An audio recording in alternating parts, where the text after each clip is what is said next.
Hello friends and welcome to the Hindu editorial analysis for 23rd of October 2023। तो शुरू करते हैं आज की एडिटोरियल एनालिसिस। तो फर्स्ट एडिटोरियल जो है वो तो इम्पोर्टेंट नहीं है, पॉलिटिकल आर्टिकल, इसको डिस्कस नहीं करेंगे। सेकंड देख लेते हैं।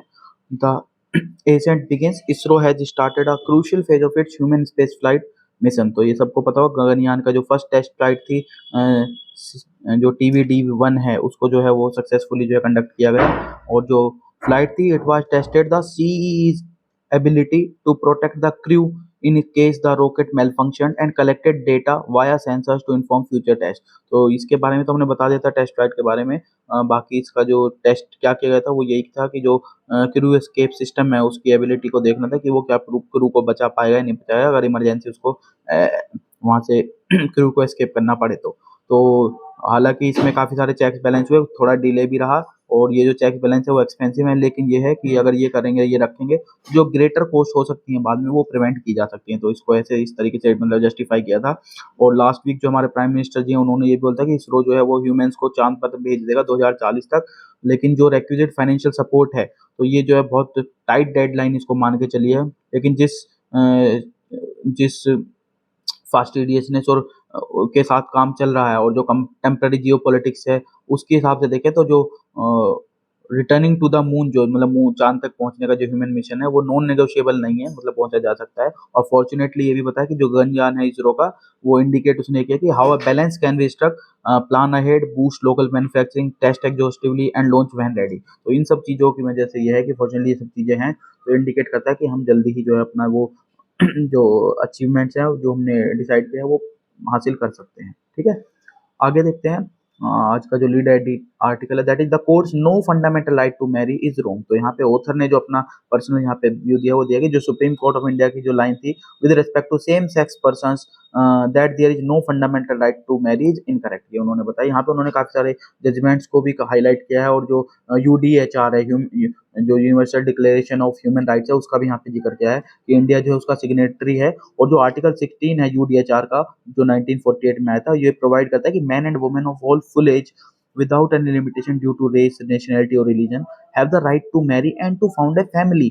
और जो UDHR के अंडर है, जो राइट टू मैरी है वो एक ह्यूमन राइट जो है कंसिडर किया है, क्योंकि ह्यूमन जो इंडिया है वो सिग्नेटरी है। और जो सुप्रीम कोर्ट उसने काफी बार पहले भी जो है इस UDHR का रेफरेंस लिया है जब उसने फंडामेंटल राइट्स को डिफाइन किया है या फिर इंक्लूड किया है बाकी में। ठीक है ना। फिर ऑथर ने भी क्या, क्रिटिक्स ये जरूर आर्ग्यू करते हैं कि इंडियन कॉन्स्टिट्यूशन है वो it does not provide for right to marry, explicitly उसमें नहीं मेंशन है, लेकिन वहीं पे ऑथर ने भी, लेकिन जो ये व्यू पॉइंट है, it ignores the Indian constitutional jurisprudence where the courts have interpreted constitutional provisions and enunciated new penumbral rights in a liberal and expensive manner। कई बार ऐसा हुआ है कि लिबरल एक्सपेंसिव मैनर में इसको जो है इंटरप्रेट किया गया है सुप्रीम कॉन्स्टिट्यूशनल jurisprudence के थ्रू। ठीक है ना। फिर ऑथर ने फर्दर यहाँ पे कुछ जो दो चार जजमेंट्स हैं और जो दो चार चीजें ऐड हुई थी, जैसे राइट टू डिग्निटी हुआ था, राइट टू लाइवलीहुड वगैरह हुआ है, राइट टू एजुकेशन है, वो किस तरीके से इंक्लूड है उनका जिक्र किया है कि उसमें भी जो कॉन्स्टिट्यूशनल jurisprudence है उसको एक्सपेंड किया गया है। फिर कोर्ट ऑथर ने ये बोला कि court has rightly made the leap from biological sex to gender which is self identified in the accordance with NALSA. जब नालसा एक्ट पास हुआ था तो उसमें जो है जो बायोलॉजिकल सेक्स है उसे जेंडर के तरफ जो एक तरह से लीप किया गया था, तो वो उसमें किया गया था। अगर वहां पे लीप पॉसिबल था बायोलॉजिकल सेक्स से सेल्फ आइडेंटिफाइड जेंडर के लिए, तो it is difficult to understand why a leap could not be made from biological sex to sexual orientation, कि यहाँ पे जो है उसकी तरफ लीप क्यों नहीं लिया जा सकता, या बायोलॉजिकल सेक्स से सेक्सुअल ओरिएंटेशन को लीप क्यों नहीं किया जा सकता। वहां पे किया था तो यहाँ भी किया जा सकता था। फिर ऑथर ने भी बोला, after all not recognising marriage for same sex couples is not only discriminatory against them, ये केवल उनके अगेंस्ट डिस्क्रिमिनेटरी नहीं है, बस साथ साथ जो अनइंटेंडेड कंसिक्वेंस होंगे इस जजमेंट के इन द लार्जर सोसाइटी, वो ये होने वाला है कि the notion that same sex couples are not fit for marriage will be perpetuated, ये कहीं ना कहीं परपेचुएट हो गया, ऐसा ऑथर ने यहाँ पे जो है व्यू दिया है। तो ऑथर ने अल्टीमेटली यही एक्सपेक्ट किया कि जब sooner this wrong is set right the better it would be for society as a whole, जितनी जल्दी इसको किया जाएगा उतनी जल्दी ये सोसाइटी के लिए बेटर रहने वाला है। तो ऑथर ने यहाँ पे बोला कि उनके राइट्स को आप एज सच मत नेग्लेक्ट कीजिए।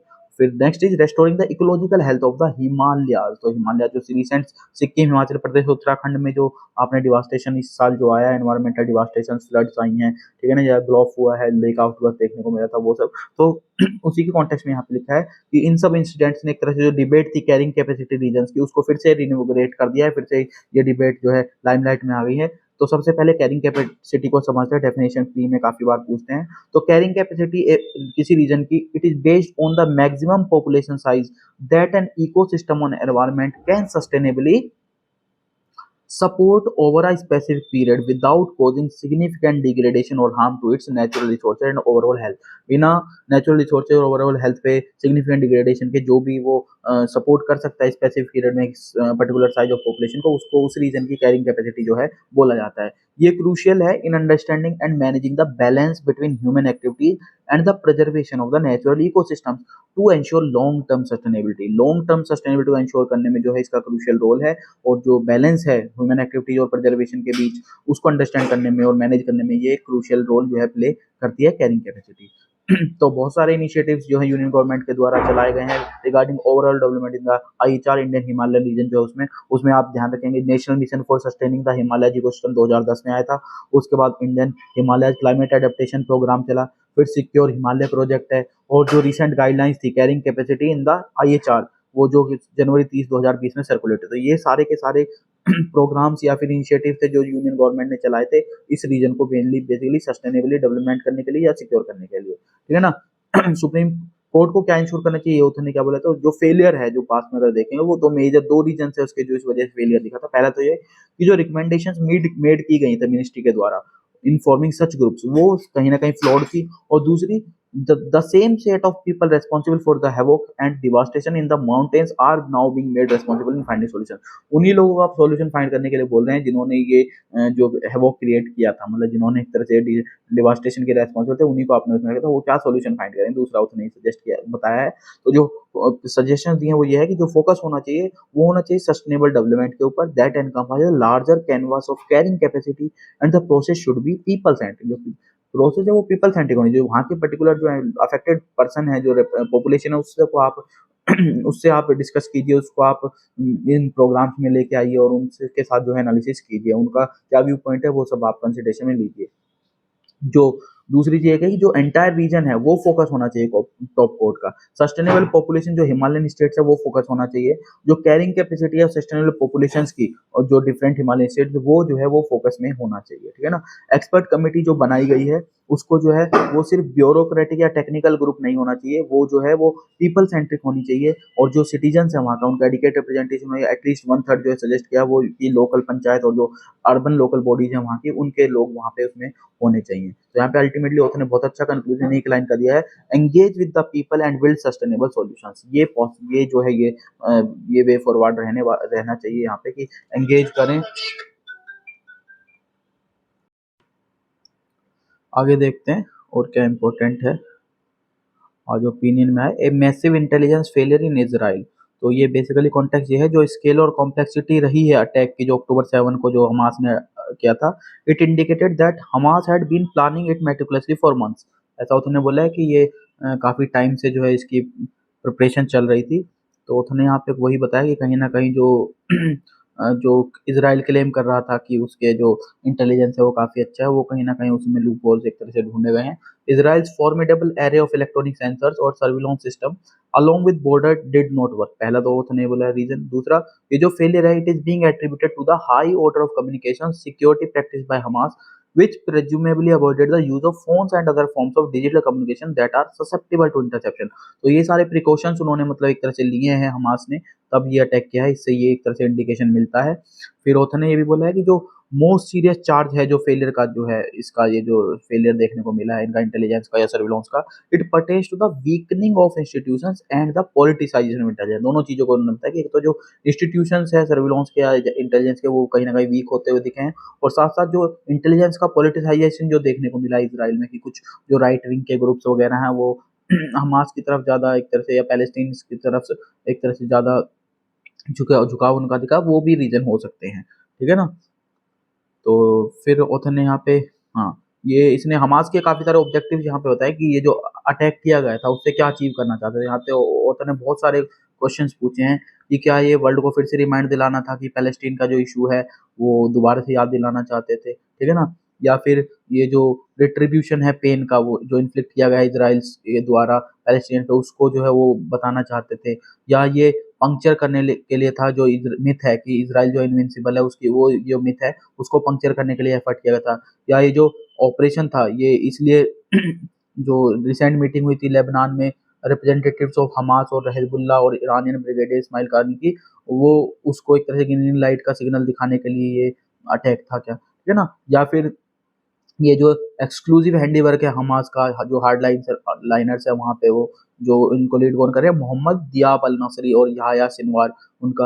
और जो, या फिर इसका एक रीजन ये है कि जो जुडिशियल रिफॉर्म्स है जो नेतन्याहू गवर्नमेंट ने, इजराइल की गवर्नमेंट जो उसने किए हैं, which had a corrosive impact on Israel's military preparedness embolden Hamas, है ना। तो क्या ये इसका कारण है, या फिर ये एक पॉलिसी है एलिमिनेट करने की हमास को, जो सेंट्रल ऑब्जेक्टिव है इजराइल का एंटिसिपेटेड ग्राउंड ऑफेंसिव जो है गाजा में उसका। मिलिट्री का कैंपेन था अफगानिस्तान में, या इजराइल का जो एक्सपीरियंस था सदर्न लेबनान में, या जो परसिस्टेंस आइडियोलॉजी है इस्लामिक स्टेट की despite physical eradication of it's so called caliphate, offer any lessons in this regard, इस रिगार्ड में कोई एप्लीकेशन है नहीं है।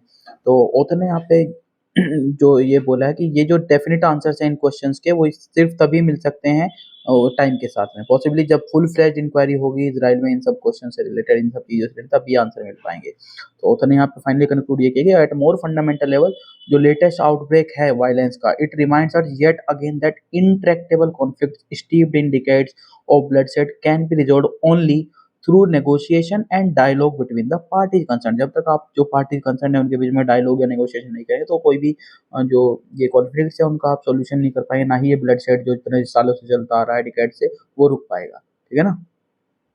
आगे देखते हैं, 5 wars in 15 years have suffered Gaza as well। तो यहाँ पे भी जो 15 सालों के अंदर जो 5 वार हो चुकी हैं गाजा वाले रीजन में, उसी के रिगार्डिंग ये डाटा पॉइंट का भी आज आर्टिकल यहीं पे है कि over 4700 people have died in Gaza strip according to reports from the territories leaders. लगभग इतने लोग कैजुअलिटी यहाँ पे हो चुकी हैं, और इसमें से लगभग 1800 तो जो है वो चिल्ड्रन है, ठीक है ना। ये पैलेस्टीन हेल्थ मिनिस्ट्री यहाँ पे बताया है।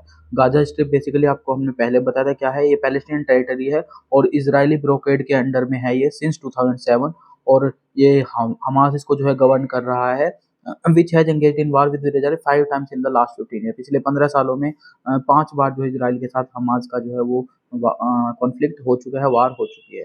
जो गाजा स्ट्रिप है ये ऑक्यूपाई की थी इजराइल ने कब, 1967 का वार जब हुआ था इसको, और उसने जो है पैलेस्टीन को इसको वापस कर दिया था 2005 में। लेकिन जो गाजा है वो अपना बॉर्डर, इसकी लोकेशन देख लीजिए एक बार, ये भी प्री की मैप पॉइंट ऑफ व्यू से इम्पोर्टेंट है। बॉर्डर शेयर करता है इजराइल के साथ नॉर्थ में और ईस्ट में, वहीं इजिप्ट जो है इसके साउथ में है, और मेडिटेरेनियन सी जो है वो वेस्ट में है, तो कहना है। और जो इसकी एंट्री और एग्जिट है वो दोनों ही काफ़ी हैवीली कंट्रोल की गई हैं, ठीक है ना। 2007 में इजराइल ने जो है एयर लैंड और सी का ब्लॉकेड जो है गाजा में डिक्लेयर कर दिया था, इम्पोज किया था। उसके बाद केवल राफा एंट्रेंस जो है, जो इजिप्शियन बॉर्डर पे इसका लगता है, वो जो है सिर्फ ओपन है, बाकी सारे के सारे जो पॉइंट है वो सारे के सारे कंट्रोल हैं। राफा बॉर्डर भी अभी पीछे काफ़ी बार न्यूज में रहता है, जब जो भी ह्यूमैनिटेरियन एड आ रही है वो इसी बॉर्डर के थ्रू जो है वो आ रही है, ठीक है ना। जो लेटेस्ट वार हुई है इसराइल की, ये 5वीं वार है इन द लास्ट 15 ईयर। इससे पहले जो है 4 जो हो चुके हैं वो 2008 में हुई है, फिर 2012 में, फिर 2014 में और 2021 में, ठीक है ना। और ये वाली जो है सबसे ज़्यादा एक तरह से ज़्यादा इसमें कैजुअलिटी हुई है। तो इससे अगर आप देखेंगे तो इन वार का इफेक्ट क्या रहा है ओवरऑल वहाँ के जो पॉपुलेशन है, जो वहाँ पे लोग रह रहे हैं उन पे। तो अगर आप जीडीपी पर कैपिटा की बात करते हैं वेस्ट बैंक वाले रीजन में और गाजा में, तो वो 2022 में थी $5,722, ठीक है ना। लेस देन है इंडिया से भी, इंडिया की 7096 है, और वहीं जो जीडीपी पर पाकिस्तान के उससे जस्ट अबव है 5452 है। इसराइल की अगर आप जीडीपी की बात करते हैं वो इससे 7 गुना ज़्यादा है, कितनी है, $44,272। तो कितना ज़्यादा ह्यूज गैप है दोनों में, आप ये देख सकते हैं, ठीक है ना। वहीं पे होते हैं ये जो 5th वॉर है ये डेडलीस्ट है अभी तक की, ठीक। और पॉपुलेशन डेंसिटी की अगर बात करें तो गाजा स्ट्रिप जो है वो सब one of the densest place है वर्ल्ड में, 6019 पर स्क्वायर किलोमीटर पे लोग वहाँ पे रहते हैं। इसके अलावा सिर्फ 4 ही जो प्लेस हैं वो इससे ज़्यादा पॉपुलेटेड है गाजा से, वो कौन कौन से, मकाओ है, मोनाको, सिंगापुर और हांगकांग। उसके बाद 5वें नंबर पे जो है ये डेंसेस्ट रीजन में आता है। इतनी ह्यूज पॉपुलेशन के होने के बाद ज़्यादातर बच्चे जो है, ज़्यादातर लोग जो है पॉपुलेशन में वो चिल्ड्रन हैं। तो जो बर्डन है वो एडल्ट्स पे है कि वो उनको जो है लाइवलीहुड और वो जो उनकी ज़रूरत है उसको प्रोवाइड करे, तो ये भी है। लेकिन पुअर प्रेजेंस है इंडस्ट्री की, तो गाजा दूसरी बात क्रॉनिक अनएम्प्लॉयमेंट से भी सफ़र करता है। लेबर फोर्स पार्टिसिपेशन की अगर बात करें रेट की, तो वो टोटल पॉपुलेशन जो है एज 15+1 जो एम्प्लॉयड हैं या काम के लिए देख रहे हैं, उसको लेबर फोर्स बोलते हैं हम लोग, labour LFPR, labour force participation rate, तो वो जो है वो वेस्ट बैंक और गाजा में जो है काफ़ी लो है, केवल 43% है। और अगर गाजा की भी बात करते हो, सिर्फ गाजा ईस्ट की, तो और ज़्यादा लोअर है, 35% सिर्फ है वहाँ पे, ठीक है ना। तो ये सारी फिगर्स लोएस्ट है अमंग द वर्ल्ड। वहीं वेस्ट बैंक और गाजा में देखें तो अनएम्प्लॉयमेंट रेट जो है वो भी 26% थी 2021 में, और गाजा में और भी ज़्यादा हाई थी, 45%, ठीक है ना। तो इस ये अभी ये जो वॉर चल रहा है गाजा वाले रीजन में, उसमें लगभग 16,000 पीपल इंजर्ड हो गए हैं गाजा में, और रीजन में सिर्फ 13 हॉस्पिटल हैं पर 10,000 पॉपुलेशन पे। अगर आप देखें तो 13 बेड्स, हॉस्पिटल बेड्स जो है वो पर 10,000 पॉपुलेशन को सर्व कर रहे हैं। ये भी अमंग द लोएस्ट है इन द वर्ल्ड में। तो यानी कि बहुत सारी डेथ्स तो इस वजह से हुई कि जो वुंडेड लोग थे, इंजर्ड थे, उनको एडिकेट टाइम पे जो है ट्रीटमेंट नहीं मिल पाने की वजह से भी, ठीक है। Have earnings grown pass post pandemic, तो यहाँ पे जो रिसेंट डाटा आया है PLFS का, पीरियोडिक लेबर फोर्स सर्विस का 2022-23 का, उसने रिवील किया है a strengthening of the labour market with unemployment rates falling and labour force participation rates rising. LFPR जो है राइज होने को मिला, और एम्प्लॉयमेंट रेट्स जो है वो डिक्लाइन होती हुई देखी है। और जो शेयर है वुमेन का रेगुलर वेज वर्क में, वो गिरा है 22% से 16% पे आया था। यानी कि इनफॉर्मल सेक्टर में जो है वो थोड़ा उनका बढ़ा जरूर है शेयर वुमेन का, लेकिन रेगुलर वाले में घटा है। There has been a rise in the proportion of women working as unpaid family helpers, with the share of rural working women in this form of employment rising from 37.9% to 43% between 2018-19 and 2022-23। तो यहाँ जरूर देखने को मिला, लेकिन वही जो ये राइज है वो एज अनपेड फैमिली हेल्पर्स के रूप में बढ़ा है। उनका जो शेयर है रूरल वर्किंग वुमेन का वो भी बढ़ा है, लेकिन जो रेगुलर वेज है उसमें कैटेगरी में वो घटा है, ठीक है ना। 2019 से 23 की अगर बात करें तो इसमें जो कैजुअल वर्कर्स हैं, चाहे वो मैन हो या वुमेन हो, दोनों ही सेक्टर में, बहुत रूरल में भी और अर्बन सेक्टर में भी, उन्होंने जो है एक नेट इंक्रीज जो है उनके एवरेज रियल मंथली अर्निंग्स में वो देखने को मिला है। जो वेज वर्कर्स है एज ए होल, वो उन्होंने रियल अर्निंग्स में जो है एक ग्रोथ देखने को मिली, लेकिन स्लोअर है आउटपुट के मुकाबले, indicating reduction in the share of wages even though growth remains healthy. हालांकि ग्रोथ हुई है, लेकिन जो क्योंकि जो अर्निंग्स में ग्रोथ हुई है वो काफी स्लो है एज कम्पेयर टू ग्रोथ, तो यानी कि जो ओवरऑल रियल इंक्रीज होना चाहिए वो वेजेस में, वो नहीं हुआ है। साथ ही साथ ऑथर ने यहाँ पे इन्फ्लेशन का भी दिया है कि वेजेस और अर्निंग्स जरूर बढ़े हैं, लेकिन जो इन्फ्लेशन है वो भी बढ़ा है। तो यानी कि अगर इन्फ्लेशन हायर रहेगा ग्रोथ से भी ज्यादा, ग्रोथ ऑफ अर्निंग से भी, तो मतलब यानी कि रियल अर्निंग जो है वो कहीं ना कहीं रिड्यूस होती दिखाई देगी, क्योंकि इन्फ्लेशन उसको काउंटर कर रहा है, और इन्फ्लेशन ज्यादा तेजी से बढ़ रहा है उसके मुकाबले, ठीक। आगे देखते हैं, इसमें तो इतना ही था। आगे यहाँ पे एक आर्टिकल है, to curb evasion European Union report calls for 2% global wealth tax on billionaires. तो यहाँ पे जो यूरोपियन यूनियन टैक्स ऑब्जर्वेटरी थी, उसने अपनी ग्लोबल टैक्स इवेजन रिपोर्ट 2024, तो आपको ये याद रखना है कौन करता है, यूरोपियन यूनियन टैक्स ऑब्जर्वेटरी ये रिपोर्ट जारी करता है। इसने बोला है it called for a global minimum tax on billionaires equal to 2% of their wealth. जो उनकी ग्लोबल वेल्थ है उसका 2% के इक्वल उन पे जो है मिनिमम टैक्स जो है वो लगाने की बात कही है। और इससे क्या होगा, this would address evasion and generate nearly $250 billion from less than 3,000 individuals. तो ये जो बिलियनियर्स हैं वो 3,000 से भी कम लोग हैं, लेकिन अगर इन पे 2% का वेल्थ टैक्स लगेगा तो वो कहीं ना कहीं एक तो इवेजन को भी एड्रेस करेगा, और साथ साथ लगभग $250 बिलियन जनरेट करने में जो वो हेल्प करेगा, है ना। उसका आप अच्छे से यूटिलाइजेशन कर सकते हैं, ठीक। आगे क्या है, हाँ, यहाँ पे आया था plaques with names of Modi vice chancellor Visva Bharati trigger now. तो ये आपको रो तो पढ़ने की इतनी इंपॉर्टेंट नहीं है, क्या इशू था हमारे। इंपॉर्टेंट ये है कि सितंबर 17 को जो है, जो शांति निकेतन है, ये टाउन है जो सेटअप किया गया था नोबेल लॉरेट रविंद्रनाथ टैगोर जी के द्वारा, उसको जो है यूनेस्को ने वर्ल्ड हेरिटेज साइट का स्टेटस दिया, और उसको यूनेस्को की वर्ल्ड हेरिटेज साइट में शामिल किया गया शांति निकेतन को। तो ये आप इसके बारे में ध्यान रखेंगे, इसके बारे में पढ़ेंगे तो पता चलेगा कैसे एस्टेब्लिश हुआ था, कब हुआ था, ठीक है। इसकी हिस्ट्री देख लीजिएगा। आगे देखते हैं साइंस में, आज एक साइंस में भी एक पॉइंट था, हाँ जी ये था, how bats genomes provide insight into immunity and cancer. तो यहाँ पे जो जीनोम सीक्वेंस है, it has become the main stay of investigation of the viruses that bats carry, और इसको हम बैट वीरियोम वायरोम भी बोलते हैं, बैट वीरोम, ठीक है ना। Aside from knowing that bats can harbor all types of viruses, we have also found that bats can harbor multiple viruses at the same time without themselves falling it। मतलब खुद भी मारनी पड़ती है, और मल्टीपल वायरसेस जो है वो एक टाइम पे हार्बर कर सकती हैं, और हर तरह का वायरस तो वो हार्बर कर ही सकती हैं। तो यानी कि जूनोटिक डिजीजेस से रिलेटेड एक इंपॉर्टेंट जो है डिस्कवरी है और नॉलेज है। बैट जो है एक होस्ट करते हैं वाइड वैरायटी ऑफ पैथोजन, जिसमें डेडली भी आते हैं, जो दूसरे मैमल्स के लिए डेडली हैं, जैसे कि आपको निपा वायरस का केस पता होना चाहिए, ठीक है ना। और अभी कोविड के भी यही बता दें कि बैट से शायद ट्रांसफर हुआ है, but they themselves don't get infected, और उनको उससे कोई इफेक्ट खुद पे नहीं होता, खुद इन्फेक्शन नहीं होता है। तो scientist have been curious about the source of this protection. तो इस ये प्रोटेक्शन उनको कहाँ से मिलती है, इस क्यूरियोसिटी के लिए जरूरी है, क्योंकि अगर ये प्रोटेक्शन उनको मिल रही है तो हो सकता है इस प्रोटेक्शन को शील्ड को जो है इंड्यूस भी किया जा सके बाकी मैमल्स में भी। तो इम्यून रिलेटेड जो जीन्स हैं, they have been undergoing positive selection, adapting bats to control the spread of viruses while mitigating antiviral inflammatory response। देखिए स्प्रेड करने में जो बैट्स को अडेप्ट कर रहा है कि वो वायरस को स्प्रेड कर रहे हैं, लेकिन जो खुद एंटीवायरल इन्फ्लेमेटरी रिस्पॉन्स है उसको मिटिगेट कर रहा है। तो ये उस तरीके से इम्यून रिलेटेड जीन जो है वो पॉजिटिव सिलेक्शन वो देखने को मिल रहा है बैट्स में। Thus bats are shielded from the effects of clinical response of their bodies to these viruses. इनका इन वायरसेस का उसकी खुद की बॉडी पे जो है वो इफेक्ट जो है वो नहीं पड़ रहा है। जो जीन्स इन्वॉल्व है इसमें, ये जो सप्रेस कर रहे हैं ट्यूमर्स को या रिपेयर कर रहे हैं डीएनए को, these showed science of positive selection, और इनमें सभी में पॉजिटिव सिलेक्शन के साइन मिले हैं देखने को। और ये जाहिर सी बात है, मैंने जैसे बताया, ये कंट्रीब्यूट कर सकता है bats longer life span and A significantly lower risk of developing cancer. जाहिर सी बात है, इसकी वजह से बैट्स के अंदर ये है कि उनका लाइफ स्पैन एक तो बढ़ जाता है, उससे जो कैंसर डेवलप होने के चांसेज है वो घट जाते हैं। क्योंकि जीन्स क्या होते हैं, जीन्स की ग्रोथ ऐसे होते हैं, जीन्स एक पर्टिकुलर प्रोटीन या पर्टिकुलर सेल ग्रोथ को जो है फेवर करता है, लेकिन वहीं पे साथ साथ अगर ज़्यादा ग्रोथ हो जाएगी तो वो कैंसर में तब्दील हो जाता है, चाहे वो अच्छी हो सेल्स, चाहे वो बुरी हो। लेकिन अगर आप उस ग्रोथ को कंट्रोल कर लेते हैं तो वही ये है कि वो ट्यूमर में जो ट्यूमर सेल्स में कन्वर्ट करने वाली कैपेबिलिटी तो वो कहीं ना कहीं एड्रेस हो सकती है, ठीक है। तो बैट्स के बारे में और भी होता है कि bats makeup 20% of all mammals, 20% बना कवर करते हैं जितने मैमल्स हैं उनका। और मोर देन 1400 स्पीच जो बैट्स के टुडे हैं और अराउंड द वर्ल्ड हैं, तो मोर देन 60 आर एंडेंजर्ड, और उसमें से 170 ओड आर क्लासिफाइड है वनरेबल। तो ये भी आप ध्यान रखें कि ऐसा नहीं है कि बैट्स एंडेंजर नहीं है, 60 स्पीसीज एंडेंजर्ड कैटेगरी में और 170 जो है वो वनरेबल क्लासीफाई की गई है, और 1400 स्पीसीज लगभग बैट्स की हैं अभी टुडे आज प्रेजेंट सिचुएशन में, और 20% मैमल्स जो है वो बैट्स ही है।